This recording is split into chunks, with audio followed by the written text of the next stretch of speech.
Assalamualaikum warahmatullahi wabarakatuh.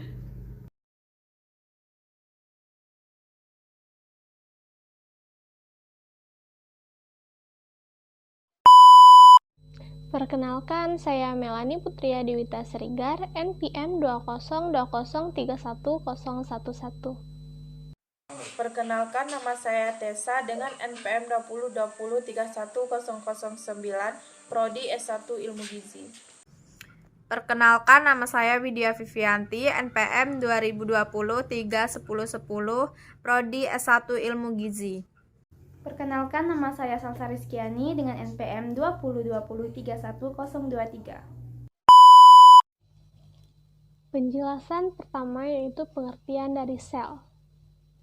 Sel merupakan salah satu unit terkecil yang telah membentuk tubuh manusia dan sangat berperan dalam setiap pertumbuhan dan perkembangan. Serupa seperti tubuh, sel juga terdiri dari berbagai organ yang memiliki fungsi untuk membantu kinerja dan kehidupan sel dalam menyokong kehidupan.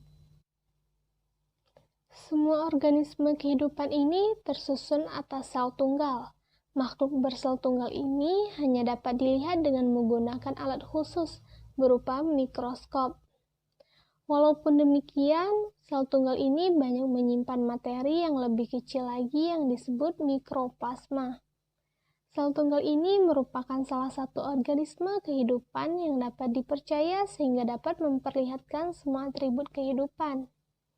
Mereka merupakan makhluk terkecil yang membutuhkan waktu yang sangat lama untuk mengumpulkan dan menata dengan mudah mesin molekulernya yang dapat dijadikan dalam satu kemasan yang lebih kecil lagi daripada mikroplasma. Baiklah, selanjutnya, sel berkembang biak dengan cara membelah diri atau secara mitosis. Selain itu, sel juga mengandung materi genetik, yaitu materi penentu sifat-sifat makhluk hidup. Maka sifat makhluk hidup dapat diwariskan kepada keturunannya. Setiap sel pada tahap tertentu dalam hidupnya mengandung DNA sebagai materi yang dapat diwariskan dan mengarahkan aktivitas sel tersebut. Selain itu, semua sel memiliki struktur yang disebut ribosom yang berfungsi dalam pembuatan protein yang akan digunakan sebagai katalis pada berbagai reaksi kimia dalam sel tersebut. Lalu, di dalam sel tersebut terdapat komponen-komponen penyusun sel dan bersifat hidup yang disebut sebagai organel sel. Organel sel yaitu merupakan bagian yang sangat terpenting di dalam sebuah sel. Fungsi organel sel yang paling utama ialah untuk mengatur proses kehidupan di dalam sel. Yang pertama, mitokondria. Fungsi mitokondria adalah sebagai tempat berlangsung respirasi sel atau pernapasan sel untuk menghasilkan energi. Yang kedua, peroksisom atau badan mikro. Fungsi peroksisom yaitu penghasil enzim katalase yang menguraikan H2O2 menjadi H2O tambah 2O2. Yang ketiga, mikrotubus. Mikrotubus ini berfungsi untuk membentuk silea, sentriol, dan benang-benang spindel. Selanjutnya, mikrofilamen adalah penanggung jawab seluruh gerakan dalam sel. Nukleus adalah inti sel yang berhubungan dengan kandungan DNA. Retikulum endoplasma adalah terdiri dari retikulum endoplasma kasar dan retikulum endoplasma halus. Badan Golgi terdiri atas kumpulan vesikel pipih yang berbentuk kantong yang berbelok-belok.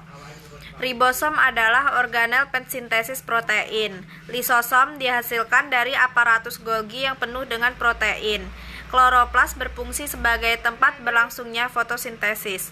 Dinding sel tersusun atas selulosa dan derivat-derivatnya. Dinding sel berfungsi sebagai proteksi sel terhadap faktor-faktor mekanis dan memberi bentuk sel relatif tetap. Vakuola berisi garam-garam organik, glikosida, tanin, minyak eteris, alkaloid, enzim, dan butir-butir pati. Pembahasan selanjutnya yaitu tentang fungsi dari membran sel. Yang pertama, untuk melindungi bagian-bagian sel pada organisme. Dapat dikatakan bahwa membran sel juga memiliki fungsi untuk membungkus inti sel. Bentuk dari sebuah sel juga tidak terlepas dari adanya membran sel tersebut. Yang kedua, fungsi dari membran sel yaitu sebagai media komunikasi antara lingkungan yang ada di dalam sel dengan lingkungan yang ada di luar sel. Hal ini memiliki fungsi penting untuk menjaga fungsi-fungsi serta menjaga komponen dari lingkungan luar. Yang ketiga, fungsi dari membran sel yaitu untuk mengatur isi sel di dalam tubuh. Alasannya karena semua bahan yang keluar masuk harus melalui membran ini. Membran sel dapat mencegah masuknya zat-zat yang dapat merugikan sel serta memudahkan masuknya zat-zat yang berguna bagi sel. Kemudian, fungsi dari membran sel yaitu sebagai tempat berlangsungnya berbagai reaksi kimia di dalam sel.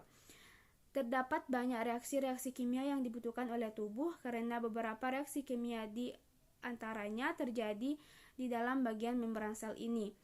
Kemudian fungsi dari membran sel yaitu untuk memperkokoh sel.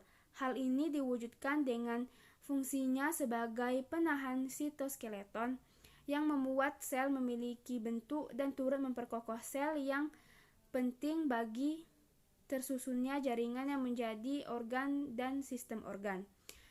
Yang terakhir, fungsi dari membran sel yaitu sebagai transport molekul. Seperti yang telah diketahui sebelumnya bahwa membran sel memiliki peran penting yang berfungsi untuk mengikat zat yang keluar masuk ke dalam sel. Hal ini juga mendorong fungsi lainnya yakni sebagai transport molekul dan tempat pertukaran zat. Transport atau pengangkutan zat pada membran sel juga dapat dilakukan secara aktif maupun pasif. Yang penting untuk dilakukan guna melangsungkan metabolisme dalam sel.